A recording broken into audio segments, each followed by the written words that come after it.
Hi, I'm Kirsten, and I'm 44 years old. Thanks for picking my story. I hope you find it either insightful or really entertaining. I certainly didn't expect what happened to me. I've always been close to my friends, especially Trisha, my best friend since college. We met back when we were 20 and 19, and we've been inseparable ever since. We had big dreams of living next door to each other and raising our kids together. And you know what? We actually made it happen. We worked hard in college, found great partners, and bought houses right next to each other, just like we planned. Before we knew it, Trisha and I were both expecting babies around the same time. It was a funny coincidence as we got pregnant just a couple of months apart. It wasn't exactly what we had planned, but it added an extra thrill to our journey. Life was pretty good for us. Trisha felt like more than just a friend. She was like a twin flame or a sister I never knew I had. We did everything together and genuinely cared for each other. As the years passed by, our bond only grew stronger. Our kids were growing up too, and Kyler and Ricky especially became inseparable, just like us. They didn't really have a choice. Trisha and I were so close, they had to get along. Trisha's husband and I even joked about whether our kids would end up falling in love when they grew up. Trisha and I thought it was unlikely, but life has a funny way of surprising you. I remember that day so clearly, like it just happened. Trisha and I were sitting on her porch, chatting away about everything, as best friends do. Suddenly, Ricky and Kyler walked up the driveway, and there was something different about them. It struck me when I saw them holding hands. Ricky was 19 and Kyler was 18, and it seemed like that was the moment they decided to be officially together. Trisha and I were surprised, but apparently, their friends and even their cousins had seen it coming for a while. "Hey, you two, how was your day?" "Wait, what's going on here?" Kyler and Ricky both took a deep breath and then spilled the news. "Mom, Aunt Trisha, Ricky, and I are officially a couple." "What? Really? Oh, that's fantastic news, you two. I knew something was up when you walked up the driveway holding hands like that." "Yeah, we decided to make it official. We've been keeping it quiet for a while now. Looks like our husbands were right, huh?" "Seems that way. But seriously, congratulations, you two. We're so happy for you. Thanks, Aunt Kirsten. It means a lot. We were a bit nervous about how you guys would react." "Sweetheart, you should have told us sooner. We're thrilled for both of you." "Absolutely, you don't need to worry. We're here to support you, just like always." "We appreciate that, Aunt Kirsten, and we're really glad you guys are okay with it. And who knows, maybe our kids will grow up together just like we did. We might even start placing bets on when they'll become a couple." "Let's not rush things now. Let's just celebrate this beautiful moment." "Sounds good to me. Thanks, Mom, Aunt Trisha, for being so cool about it." "Always, sweetheart. Love knows no schedule. We're just happy you found each other." It felt like destiny had brought Kyler and Ricky together. Trisha and I were thrilled for our kids. However, things took a turn when they were on a school trip, and Trisha and I were hanging out at my place. Out of the blue, Trisha asked, "Hey, Chris, have you ever thought about whether our kids should really be together?" I knew there was more to it, but she brushed it off. Despite my persistence, she avoided the topic and made excuses to leave early. It bothered me, but I let it slide.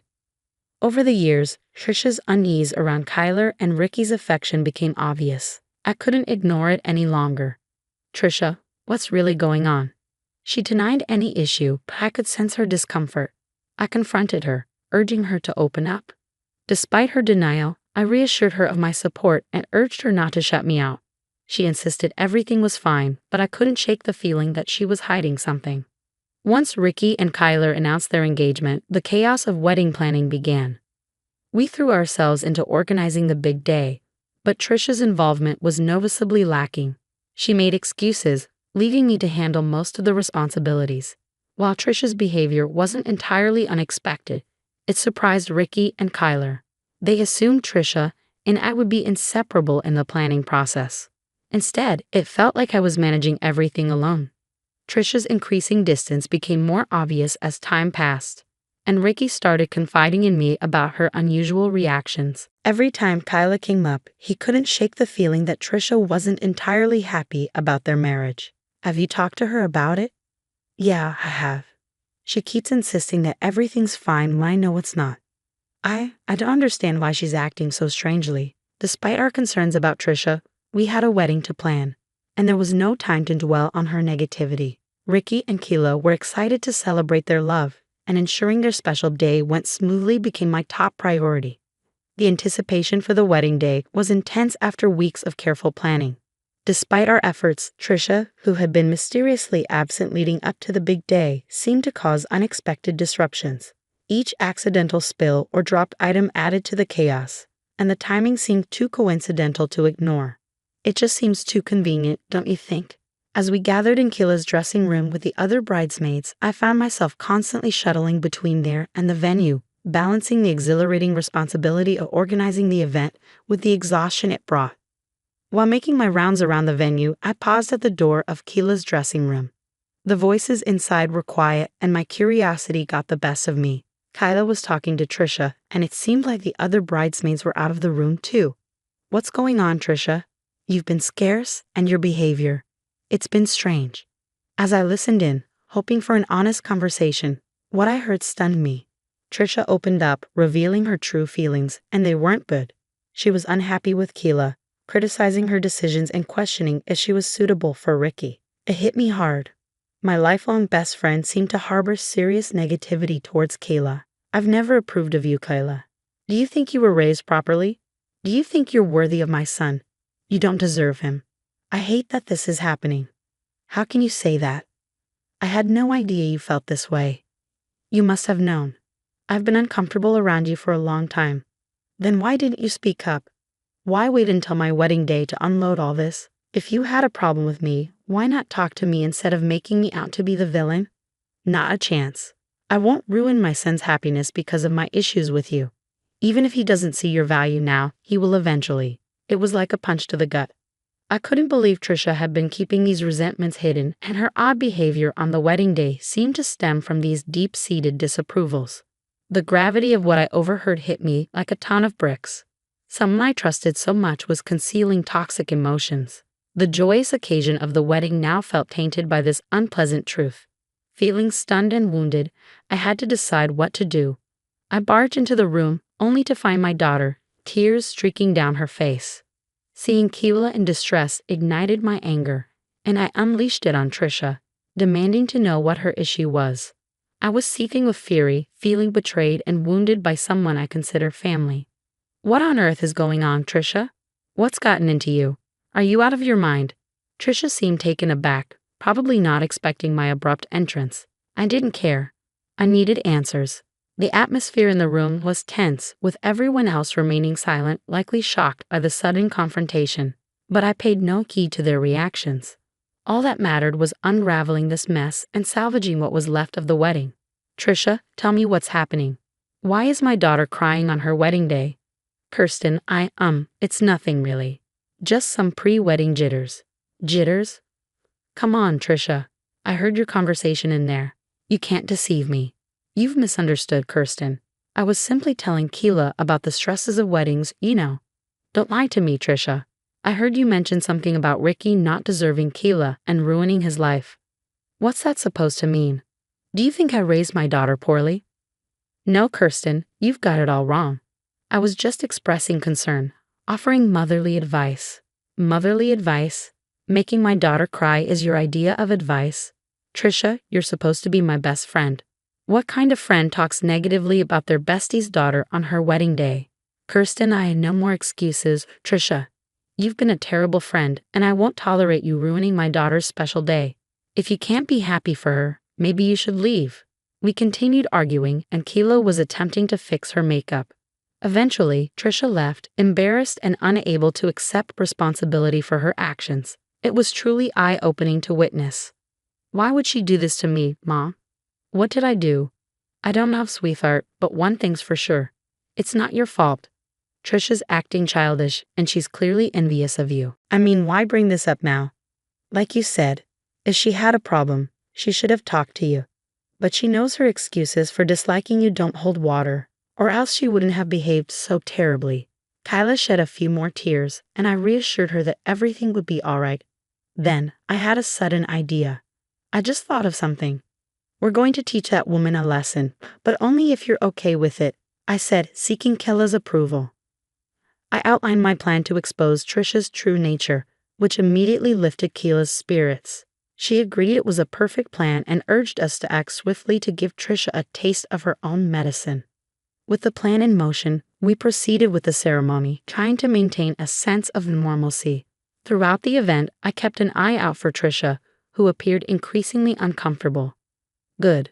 I was pleased to see her squirm, but she was about to feel even more uncomfortable. As Kayla and Ricky exchanged vows, the atmosphere relaxed, and people began to enjoy the festivities. That's when I sprang into action. I approached the DJ booth and requested the microphone and controls for a few minutes, explaining that I had an important announcement to make. With determination, I took charge of the microphone, signaling for the music to stop. A hush fell over the room as all eyes turned to me. Trisha, standing in the corner, looked visibly nervous. I began by thanking everyone for being part of the special day, but hinted at an unfortunate revelation. Ricky looked puzzled as I addressed the room about Trisha's recent behavior. I described her negativity and expressed my disappointment. Recently, I discovered something that deeply saddened me. It turned out that my supposed best friend of 20 years had been nothing but cruel to my daughter, making her cry just moments before she walked down the aisle. Gasps filled the room, and Trisha looked shocked, but she was about to be even more surprised by what I had on her. The tension in the air was palpable as I believed I had undeniable proof of Trisha's actions. With a dramatic flair, I revealed an audio recording from my Bluetooth earpiece, capturing a conversation between Trisha and Keela. People gasped as the harsh words reverberated through the venue. You see, as the event planner, I wore an earpiece and carried a clipboard, bustling around the venue. I made it a habit to record my conversations so I could listen back later and plan the wedding accordingly. Even on the wedding day, this setting was still on, thank goodness. Without it, I wouldn't have the standing audio recording. Mom, is this true? Did you really say those things to her? I can explain. How could you do that to Keela on our wedding day? Ricky, honey, I didn't mean for things to escalate like this. I was just worried. Worried, Mom? Kyla and I have been together for years. She's my partner, the love of my life. You had no right to question that on our wedding day. I know. There's no excuse. Do you really think you can talk about Kayla like that and then act like everything's fine? Ricky, please try to understand. I didn't mean it. Trisha's face turned several shades of red as the recording played for everyone to hear. She looked like she wanted to disappear. Ricky's scowl deepened, clearly disgusted by his mother's behavior. The guests were stunned, many of them glaring at Trisha as I stopped the recording after letting it play a couple of times. The room fell into silence. You could hear a pin drop, and Trisha's nervous gulp was audible. How could you do this to me? You did it to yourself, Trisha. You're despicable, and I'm relieved to finally see it. I'll never forgive you for this. Fine, because we'll never forgive you either. Security, please escort her out. What? Why? You're really going to kick out your own mother? We'll discuss this later, Mom. I'm still deeply hurt. I think it's best if you leave. I can't believe this. You're trying to ruin my life. Believe it, Trisha. No one gets away with making my daughter cry. Now go. As the commotion settled and Trisha attempted to garner support from the crowd, I felt a whirlwind of emotions. Part of me was furious, not just at Trisha, but also at myself for missing the signs earlier. I prided myself on being a vigilant and supportive mother, and failing to see Trisha's true nature for so long left me feeling terrible. Trisha tried to justify herself, but I wasn't interested. She had plenty of time to talk to me about whatever was bothering her. But she chose to do it on a day meant for joy and happiness, clinging to her excuses for as long as she could. Leave now, Trisha. Kayla, Ricky, and I will listen to you when we're ready. She had months to come clean, but she chose to disrupt a day meant for celebration with her grievances. Determined to dispel the negativity and salvage the celebration, we pressed on with the festivities. Finally conceding defeat, Trisha chose not to further embarrass herself and cooperated with the security guards to leave. Despite feeling foolish for not seeing through Trisha's facade earlier, there was a strange sense of relief in finally seeing her true colors. Someone who deliberately tries to ruin a wedding, especially one involving their own family, lacks basic decency and empathy. After Trisha's departure, the wedding resumed. Although there was some lingering awkwardness, the genuine love and joy of Keela and Ricky helped to lift everyone's spirits. The couple radiated happiness, overshadowing the negativity Trisha had attempted to inject into their special day. As the hours passed, we continued to enjoy ourselves, despite Trisha's attempts to reach out to me through calls, all of which I declined. I sent her a firm text indicating that I wasn't ready to speak with her. Her actions towards my daughter on such an important day were unforgivable.